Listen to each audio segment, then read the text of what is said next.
काल रविवार असल्यामुळे आहे ना आम्ही घातला होता सांडगा. आता आमची आहे ना इथं उन्हाळ्याची तयारी झाली सुरू, उन्हाळ्याचे कामं करायला.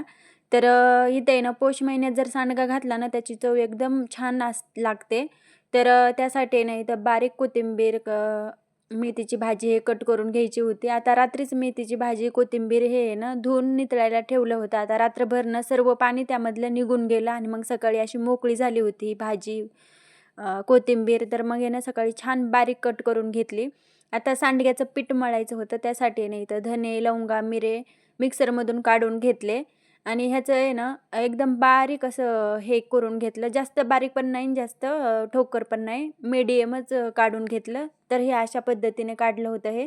तर नंतर आहे ना काढायचं होतं इथून मिरच्या. तर मिरच्या आहे ना तिखट घेतल्या होत्या. आता चटणी पण टाकतात यामध्ये लाल तिखट, पण आम्ही आहे ना हिरव्या मिरच्याच टाकतो, कारण सांडगा आपला आहे ना वर्षभर हिरवागारच राहिल्यासारखा राहतो. म्हणजे चटणी टाकली ना की कसं होतंय ना आपला सांडगा आहे ना लाल दिसतो आणि नंतर आहे ना आपण ज्या वेळेस भाजी करतो ना तळायच्या वेळेस आहे ना सांडगा करपतो. आणि मिरची जर टाकली ना तर त्याची चव पण एकदम छान लागते आणि हिरवा राहतो वर्षभर.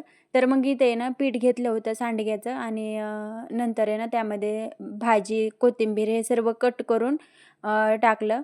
तर आता हे आहे ना आईनंच केलं बरं का सर्व. आईने एवढी छान अशी मस्त बारीक कोथिंबीर आणि भाजी कट करून घेतली होती आणि मिक्सरमधून आहे ना हिरवी मिरची, लसूण हे त्याची पण पेस्ट करून घेतली होती. नंतर ते टाकलं आणि हळद टाकली आणि सर्व असं मिक्स करून घेतलं, म्हणजे सर्व एकदम एकजीव होईन असं करून घेत होते आई.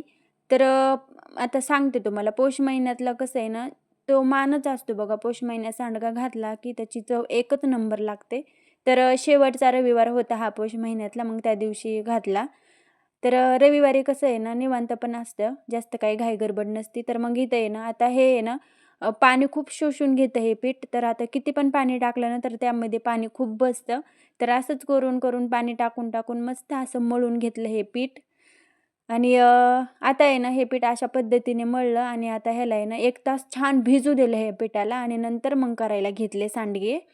तर आता ह्याला आहे ना वडा म्हणतं, कोणी सांडगा म्हणतं. तर आता गावाकडे ना जास्त करून तो वडाच बोलतात ह्याला आणि इकडे सांडगा म्हणतो. तर मस्त इथे सांडगा घातला मग आम्ही. तर आता सुट्टी असल्यामुळे आहे ना सर्वांना घरी राहतात, मग सांडगा घालायला घेतला. आता एक दोघीला आहे ना नाही करणं होत हे.